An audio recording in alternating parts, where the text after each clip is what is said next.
Autobiography of a Yogi. By Paramahansa Yogananda. Chapter 15. The Cauliflower Robbery. Master, a gift for you. These 6 huge cauliflowers were planted with my hands. I have watched over their growth with the tender care of a mother nursing her child. I presented the basket of vegetables with a ceremonial flourish. Thank you. Sri Yukteswar's smile was warm with appreciation. Please keep them in your room, I shall need them tomorrow for a special dinner. I had just arrived in Puri to spend my college summer vacation with my guru at his seaside hermitage. Built by Master and his disciples, the cheerful little 2-storied retreat fronts on the Bay of Bengal.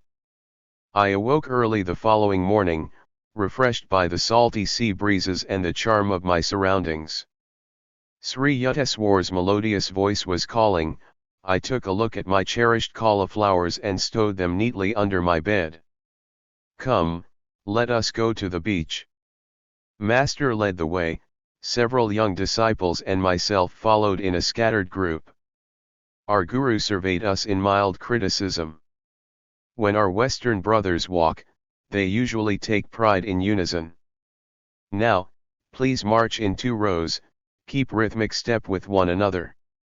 Sri Yukteswar watched as we obeyed. He began to sing, boys go to and fro, in a pretty little row. I could not but admire the ease with which Master was able to match the brisk pace of his young students. Halt! My guru's eyes sought mine. Did you remember to lock the back door of the hermitage? A steady stream of visitors poured from the world into the hermitage tranquility. A number of learned men came with the expectation of meeting an orthodox religionist. A supercilious smile or a glance of amused tolerance occasionally betrayed that the newcomers anticipated nothing more than a few pious platitudes. Yet their reluctant departure would bring an expressed conviction that Sri Yukteswar had shown precise insight into their specialized fields of knowledge. My guru always had young resident disciples in his hermitage. He directed their minds and lives with that careful discipline in which the word disciple is etymologically rooted. I think so, sir. Sri Yukteswar was silent for a few minutes, a half-suppressed smile on his lips. No, you forgot, he said finally. Divine contemplation must not be made an excuse for material carelessness. You have neglected your duty in safeguarding the ashram, you must be punished.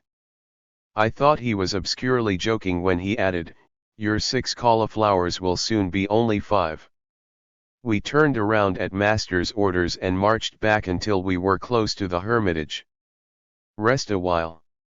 Mukunda, look across the compound on our left, observe the road beyond. A certain man will arrive there presently, he will be the means of your chastisement. I concealed my vexation at these incomprehensible remarks. A peasant soon appeared on the road, he was dancing grotesquely and flinging his arms about with meaningless gestures. Almost paralyzed with curiosity, I glued my eyes on the hilarious spectacle. As the man reached a point in the road where he would vanish from our view, Sri Yukteswar said, now, he will return. The peasant at once changed his direction and made for the rear of the ashram. Crossing a sandy tract, he entered the building by the back door. I had left it unlocked, even as my guru had said. The man emerged shortly, holding one of my prized cauliflowers. He now strode along respectably, invested with the dignity of possession. The unfolding farce, in which my role appeared to be that of bewildered victim, was not so disconcerting that I failed in indignant pursuit. I was halfway to the road when Master recalled me. He was shaking from head to foot with laughter. That poor crazy man has been longing for a cauliflower, he explained between outbursts of mirth. I thought it would be a good idea if he got one of yours, so ill-guarded. I dashed to my room, where I found that the thief, evidently one with a vegetable fixation, had left untouched my gold rings, watch, and money, all lying openly on the blanket. He had crawled instead under the bed where, completely hidden from casual sight, one of my cauliflowers had aroused his single-hearted desire. I asked Sri Yukteswar that evening to explain the incident which had, I thought, a few baffling features. My guru shook his head slowly. You will understand it someday. Science will soon discover a few of these hidden laws. When the wonders of radio burst some years later on an astounded world, I remembered Master's prediction. Age-old concepts of time and space were annihilated, no peasant's home so narrow that London or Calcutta could not enter. The dullest intelligence enlarged before indisputable proof of one aspect of man's omnipresence. The plot of the cauliflower comedy can be best understood by a radio analogy. Sri Yukteswar was a perfect human radio. Thoughts are no more than very gentle vibrations moving in the ether. Just as a sensitized radio picks up a desired musical number out of thousands of other programs from every direction, so my guru had been able to catch the thought of the half-wit man who hankered for a cauliflower, out of the countless thoughts of broadcasting human wills in the world.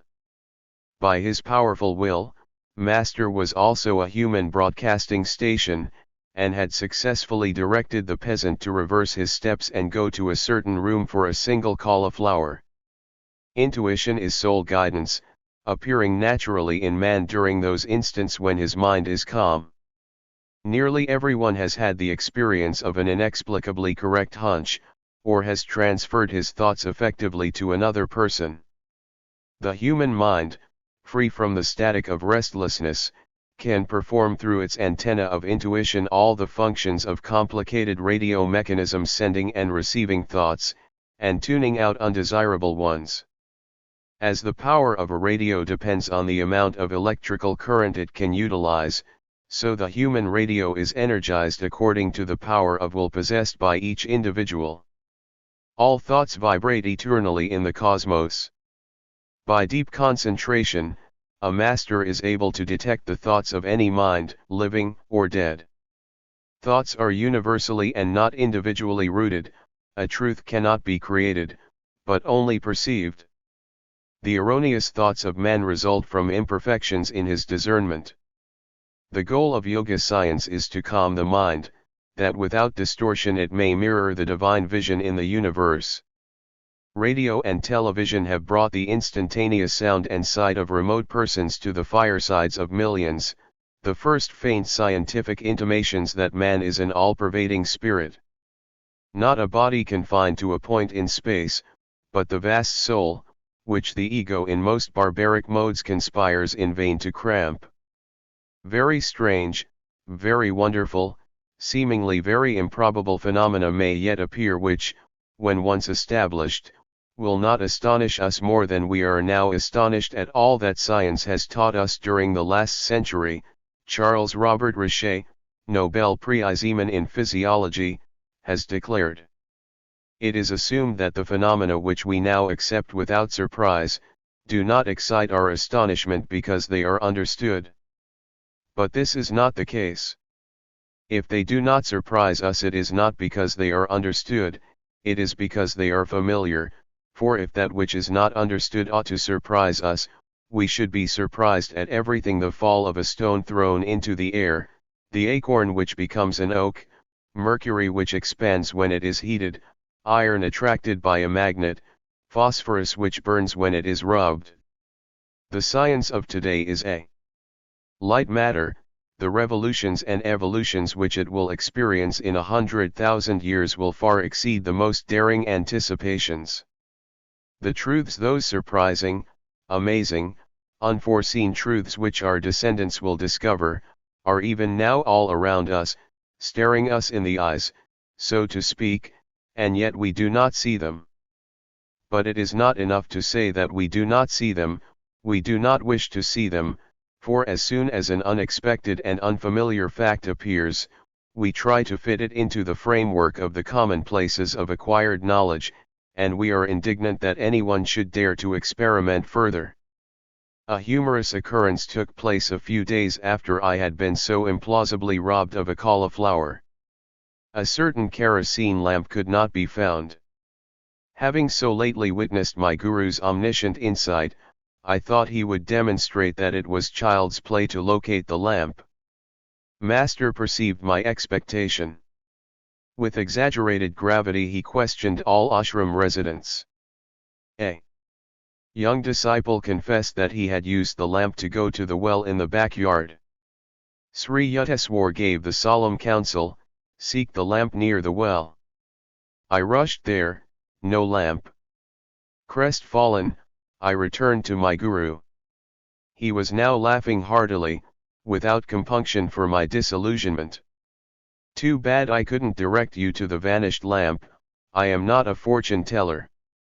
With twinkling eyes, he added, "I am not even a satisfactory Sherlock Holmes." I realized that Master would never display his powers when challenged, or for a triviality. Delightful weeks sped by. Sri Yukteswar was planning a religious procession.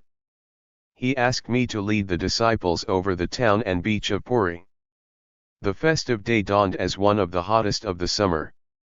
"Guruji, how can I take the barefooted students over the fiery sands?" I spoke despairingly. "I will tell you a secret," Master responded. "The Lord will send an umbrella of clouds, you all shall walk in comfort." I happily organized the procession. Our group started from the ashram with a satsanga banner. Designed by Sri Yukteswar, it bore the symbol of the single eye, the telescopic gaze of intuition. No sooner had we left the hermitage than the part of the sky which was overhead became filled with clouds as though by magic. To the accompaniment of astonished ejaculations from all sides, a very light shower fell, cooling the city streets and the burning seashore. The soothing drops descended during the 2 hours of the parade. The exact instant at which our group returned to the ashram, the clouds and rain passed away tracelessly. "You see how God feels for us," Master replied after I had expressed my gratitude. "The Lord responds to all and works for all. Just as he sent rain at my plea, so he fulfills any sincere desire of the devotee."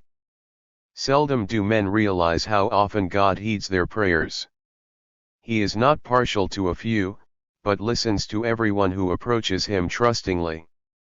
His children should ever have implicit faith in the loving kindness of their omnipresent Father. Sri Yukteswar sponsored 4 yearly festivals, at the equinoxes and solstices, when his students gathered from far and near. The winter solstice celebration was held in Serampuri. The first one I attended left me with a permanent blessing. The festivities started in the morning with a barefoot procession along the streets. The voices of 100 students rang out with sweet religious songs, a few musicians played the flute and call-cardle, drums and cymbals. Enthusiastic townspeople strewed the path with flowers, glad to be summoned from prosaic tasks by our resounding praise of the Lord's blessed name. The long tour ended in the courtyard of the hermitage. There we encircled our guru, while students on upper balconies showered us with marigold blossoms. Many guests went upstairs to receive a pudding of chana and oranges. I made my way to a group of brother disciples who were serving today as cooks. Food for such large gatherings had to be cooked outdoors in huge cauldrons. The improvised wood-burning brick stoves were smoky and tear-provoking, but we laughed merrily at our work. Religious festivals in India are never considered troublesome. Each one does his part, supplying money, rice, vegetables, or his personal services. Master was soon in our midst, supervising the details of the feast. Busy every moment, he kept pace with the most energetic young student. A Sankirtan, group chanting, accompanied by the harmonium and hand-played Indian drums, was in progress on the second floor. Sri Yukteswar listened appreciatively. His musical sense was acutely perfect. "They are off-key." Master left the cooks and joined the artists. The melody was heard again, this time correctly rendered. In India, music as well as painting and the drama is considered a divine art. Brahma, Vishnu, and Shiva, the eternal trinity, were the first musicians. The divine dancer Shiva is scripturally represented as having worked out the infinite modes of rhythm in his cosmic dance of universal creation, preservation, and dissolution, while Brahma accentuated the time beat with the clanging cymbals, and Vishnu sounded the holy mridanga or drum.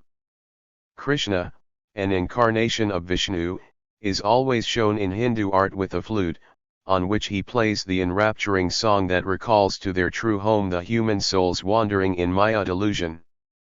Sarasvati, goddess of wisdom, is symbolized as performing on the veena, mother of all stringed instruments. The Samaveda of India contains the world's earliest writings on musical science. The foundation stone of Hindu music is the ragas or fixed melodic scales. The 6 basic ragas branch out into 126 derivative raginis, wives, and putras, sons. Each raga has a minimum of 5 notes, a leading note, vadi or king, a secondary note, samavadi or prime minister, helping notes, anuvadi, attendants, and a dissonant note, vivadi, the enemy. Each one of the 6 basic ragas has a natural correspondence with a certain hour of the day, season of the year, and a presiding deity who bestows a particular potency. Thus, 1. The Hindol raga is heard only at dawn in the spring, to evoke the mood of universal love. 2. Deepaka raga is played during the evening in summer, to arouse compassion. 3. Megaraga is a melody for midday in the rainy season, to summon courage. 4. Bhairavaraga is played in the mornings of August, September, October, to achieve tranquility. 5. Sri Raga is reserved for autumn twilights, to attain pure love. 6. Makhansa Raga is heard at midnights in winter, for valor. The ancient rishis discovered these laws of sound alliance between nature and man. Because nature is an objectification of Ahum, the primal sound or vibratory word, man can obtain control over all natural manifestations through the use of certain mantras or chants. Historical documents tell of the remarkable powers possessed by Mayan Tan Sen, 16th century court musician for Akbar the Great. Commanded by the emperor to sing a night raga while the sun was overhead, Tan Sen intoned a mantra which instantly caused the whole palace precincts to become enveloped in darkness. Indian music divides the octave into 22 sritis or demi-semitones. These microtonal intervals permit fine shades of musical expression unattainable by the Western chromatic scale of 12 semitones. Each one of the 7 basic notes of the octave is associated in Hindu mythology with a color, and the natural cry of a bird or beast do with green, and the peacock, re with red, and the skylark, me with golden, and the goat, fa with yellowish white, and the heron, sol with black, and the nightingale, la with yellow, and the horse, si with a combination of all colors, and the elephant. 3 scales major, harmonic minor, melodic minor are the only ones which Occidental music employs, but Indian music outlines 72 thatas or scales. The musician has a creative scope for endless improvisation around the fixed traditional melody or raga. He concentrates on the sentiment or definitive mood of the structural theme and then embroiders it to the limits of his own originality. The Hindu musician does not read set notes, he clothes anew at each playing the bare skeleton of the raga, often confining himself to a single melodic sequence, stressing by repetition all its subtle microtonal and rhythmic variations. Bach, among Western composers, had an understanding of the charm and power of repetitious sounds slightly differentiated in 100 complex ways. Ancient Sanskrit literature describes 120 talas or time measures. The traditional founder of Hindu music, Bharata, is said to have isolated 32 kinds of tala in the Song of a Lark. The origin of tala or rhythm is rooted in human movements, the double time of walking, and the triple time of respiration in sleep, when inhalation is twice the length of exhalation. India has always recognized the human voice as the most perfect instrument of sound. Hindu music therefore largely confines itself to the voice range of 3 octaves. For the same reason, melody, relation of successive notes, is stressed, rather than harmony, relation of simultaneous notes. The deeper aim of the early Rishi musicians was to blend the singer with the cosmic song which can be heard through awakening of man's occult spinal centers. Indian music is a subjective, spiritual, and individualistic art, aiming not at symphonic brilliance but at personal harmony with the oversoul. The Sanskrit word for musician is bhagavatar, he who sings the praises of God. The Sankirtans or musical gatherings are an effective form of yoga or spiritual discipline, necessitating deep concentration, intense absorption in the seed thought and sound. Because man himself is an expression of the creative word, sound has the most potent and immediate effect on him, offering a way to remembrance of his divine origin. The Sankirtan issuing from Sri Yukteswar's second-story sitting room on the day of the festival was inspiring to the cooks amidst the steaming pots. My brother disciples and I joyously sang the refrains, beating time with our hands. By sunset we had served our hundreds of visitors with khichuri, rice and lentils, vegetable curry, and rice pudding. We laid cotton blankets over the courtyard. Soon the assemblage was squatting under the starry vault, quietly attentive to the wisdom pouring from Sri Yukteswar's lips. His public speeches emphasized the value of Kriya Yoga, and a life of self-respect, calmness, determination, simple diet, and regular exercise. A group of very young disciples then chanted a few sacred hymns. The meeting concluded with Sankirtan.